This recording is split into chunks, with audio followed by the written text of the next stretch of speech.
ಆತ್ಮೀಯ ವೀಕ್ಷಕರಿಗೆ ಸಕಲ ಕಲಾ ವಲ್ಲಭರು ಚಾನೆಲ್ ಪರವಾಗಿ ಸ್ವಾಗತ.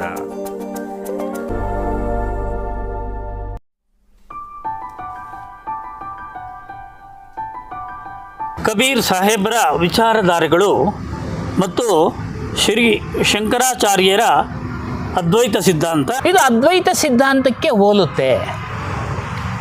ಅರಿವಿನ ಶಕ್ತಿ, ಮಗುವಿನಿಂದ ಹಿಡಿದು ವೃದ್ಧಾಪ್ಯದವರೆಗೂ ಅರಿವಿನ ಶಕ್ತಿ, ಪ್ರಾಣಿಗಳಲ್ಲೂ ಅರಿವಿನ ಶಕ್ತಿ ಇದೆ. ಇನ್ನು ಮಧ್ವಾಚಾರ್ಯ ಸಿದ್ಧಾಂತ, ಅವರು ಆತ್ಮನೇ ಬೇರೆ ಪರಮಾತ್ಮನೇ ಬೇರೆ ಅಂತಾರೆ. ಅದನ್ನು ಕೈವಾರ ತಾತಯ್ಯನವರು ತಿಳಿಸಿದ್ದಾರೆ, ಆತ್ಮನೇ ಪರಮಾತ್ಮ.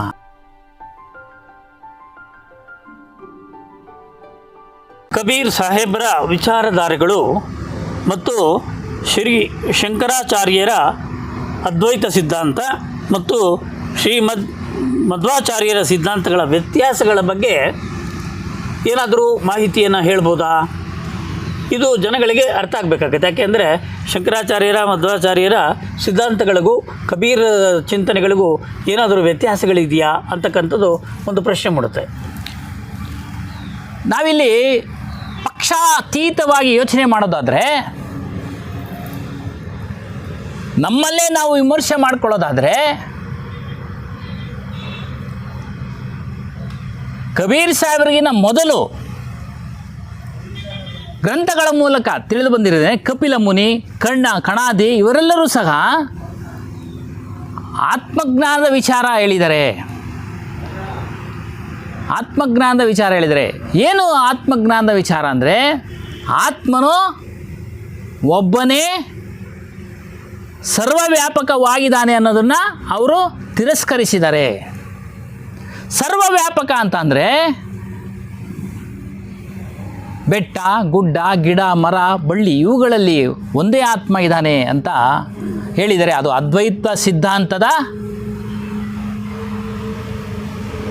ಒಂದು ರೂಪವನ್ನು ಕೊಟ್ಟಿದ್ದಾರೆ. ಆದರೆ ಕಬೀರ್ ಸಾಹೇಬರು ಅದನ್ನು ವಿಂಗಡಿಸಿದ್ರು. ಯಾವ ರೀತಿ ಅಂದರೆ, ಜಡದ ವಸ್ತುಗಳಲ್ಲಿ ಆತ್ಮ ಇಲ್ಲ. ಕಲ್ಲು, ಮಣ್ಣು, ಮರ, ಗಿಡ ಇವುಗಳಲ್ಲಿ ಇಲ್ಲ. ಗಿಡಗಳಲ್ಲಿ ಅದರದೇ ಆದಂಥ ಜೀವಶಕ್ತಿ ಇದೆ. ರಾತ್ರಿ ಆದರೆ ಹೂವು ಮುದುಡುತ್ತೆ, ತಿರ್ಗಿ ಬೆಳಿಗ್ಗೆ ಆದರೆ ಅರಳುತ್ತೆ, ಅದರದೇ ಆದಂಥ ಶಕ್ತಿ ಅದು. ಆದರೆ ಅದನ್ನೇ ಅರಿಯಲು ಶಕ್ತಿ ಇಲ್ಲ. ಉದಾಹರಣೆಗೆ ಹೇಳೋದಾದರೆ, ಯಾವ ಒಬ್ಬ ವ್ಯಕ್ತಿ ಆ ಮರವನ್ನು ಕಡಿಯಲು ಬಂದಾಗ ಅದು ಹೇಳ್ಕೊಳ್ಳೋದಿಲ್ಲ ನನ್ನ ಕಡಿಬೇಡ ಅಂತೇಳಿ, ಅದು ಹೇಳ್ಕೊಳ್ಳೋದಿಲ್ಲ. ಆದರೆ ಮನುಷ್ಯ ಆ ಒಂದು ದುರ್ಘಟನೆ ಏನಾದರೂ ಸಂಭವಿಸಿದಾಗ ಅದರಿಂದ ಪಾರಾಗಲು ಪ್ರಯತ್ನಿಸ್ತಾನೆ. ಇದೊಂದು ಪಾಯಿಂಟು. ಮತ್ತು ಆತ್ಮನು ಅನೇಕ, ಕಬೀರ್ ಸಾಹೇಬರ ಸಿದ್ಧಾಂತ ಅನೇಕ, ಅವರವರ ದೇಹಕ್ಕೆ ಅವರವರ ಆತ್ಮ ಬೇರೆ.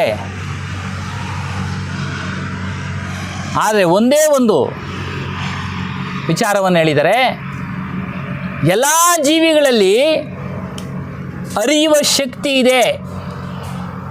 ಅಂದರೆ ಒಂದೇ ರೀತಿಯ ಶಕ್ತಿ ಇದೆ. ಇದು ಅದ್ವೈತ ಸಿದ್ಧಾಂತಕ್ಕೆ ಹೋಲುತ್ತೆ. ಅರಿವಿನ ಶಕ್ತಿ, ಮಗುವಿನಿಂದ ಹಿಡಿದು ವೃದ್ಧಾಪ್ಯದವರೆಗೂ ಅರಿವಿನ ಶಕ್ತಿ, ಪ್ರಾಣಿಗಳಲ್ಲೂ ಅರಿವಿನ ಶಕ್ತಿ ಇದೆ. ಅದನ್ನು ಜೀವ ಅಂದರು, ಆತ್ಮ ಅಂದರು, ಅದನ್ನೇ ಪರಮಾತ್ಮ ಅಂದರು. ಕೈವರ್ ತಾತಯ್ಯನವರು ಸಹ ಅನೇಕ ವಿಚಾರಗಳನ್ನು ಹೇಳಿದ್ದಾರೆ. ಆತ್ಮನೇ ಪರಮಾತ್ಮ. ಮತ್ತು ಬೇರೆ ಎಲ್ಲ ಮಾಡಿದಾರಲ್ಲ, ದೇವಿ ದೇವತಾದಿಗಳ ಪೂಜೆ ಪುನಸ್ಕಾರಗಳನ್ನು,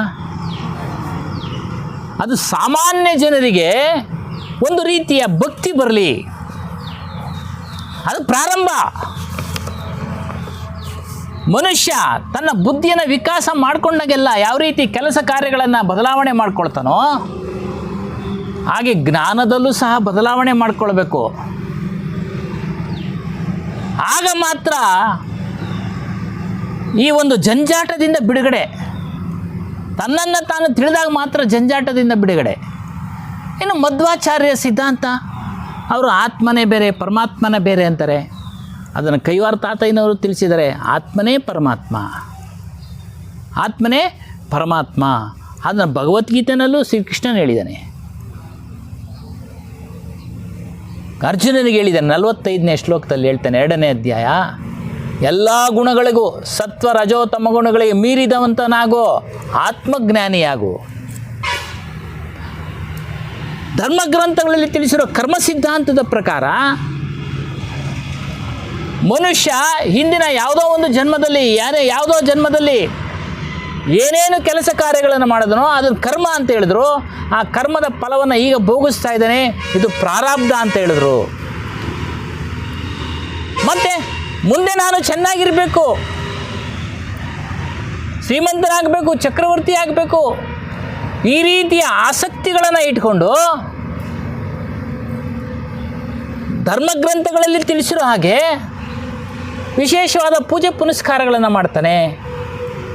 ಹಾಗಾಗಿ 3 ಕಾಲಗಳಲ್ಲಿ ನಾನಿದ್ದೇನೆ ಅನ್ನೋದು ಶುರುವಾಯಿತು. ಇನ್ನು ವರ್ತಮಾನ ಹೇಳೋದಕ್ಕೆ ಹೇಳ್ಬೋದು, ನಾನಿದ್ದೇನೆ. ಇದೇ ರೀತಿಯಾಗಿ ಜಾಗ್ರತ್ನಲ್ಲೂ ಇದ್ದಾನೆ, ಸ್ವಪ್ನವನ್ನು ಕಾಣ್ತಾನೆ, ಸುಷುಪ್ತದಲ್ಲಿ ಗಾಢ ನಿದ್ರೆಯನ್ನು ನಾನು ಮಾಡಿದೆ ಅಂತೇಳಿ ಹೇಳ್ತಾನೆ.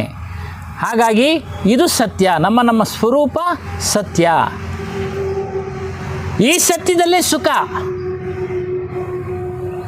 ಬೇರೆ ಎಲ್ಲ ವಸ್ತುಗಳಿಂದ ದುಃಖ. ಇದನ್ನು ಪ್ರಸ್ತುತಪಡಿಸಿದ್ದಾರೆ ಶ್ರೀ ಕಬೀರ್ ಸಾಹೇಬರು. ಹೀಗಾಗಿ ವ್ಯತ್ಯಾಸ ಇದೆ. ಅವರು ಒಂದೇ ಆತ್ಮ ಎಲ್ಲ ಕಡೆ ವ್ಯಾಪಕ ಅಂದರು, ಅದ್ರ ಕಬೀರ್ ಸಾಹೇಬ್ರು ಹೇಳಿದ್ರು. ಆದರೆ ಒಂದೇ ವ್ಯಾಪಕ ಅಲ್ಲ, ಅನೇಕ ಚೈತನ್ಯ ಇದೆ, ಆದರೆ ಒಂದೇ ಗುಣ ಇದೆ, ಒಂದೇ ರೀತಿಯ ಗುಣ, ಎಲ್ಲರಲ್ಲೂ ಅರಿವಿನ ಗುಣ ಇದೆ ನೋಡಿ. ಅದನ್ನು ಅವರು ಬಿಡಿಸಿ ಹೇಳಿದ್ರು.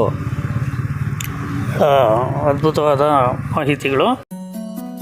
ನಮ್ಮ ಸಕಲ ಕಲಾವಲ್ಲಭರು ಚಾನೆಲ್ನ ಬೆಂಬಲಿಸಿ ಮತ್ತೆ ಭೇಟಿಯಾಗೋಣ. ಧನ್ಯವಾದಗಳು.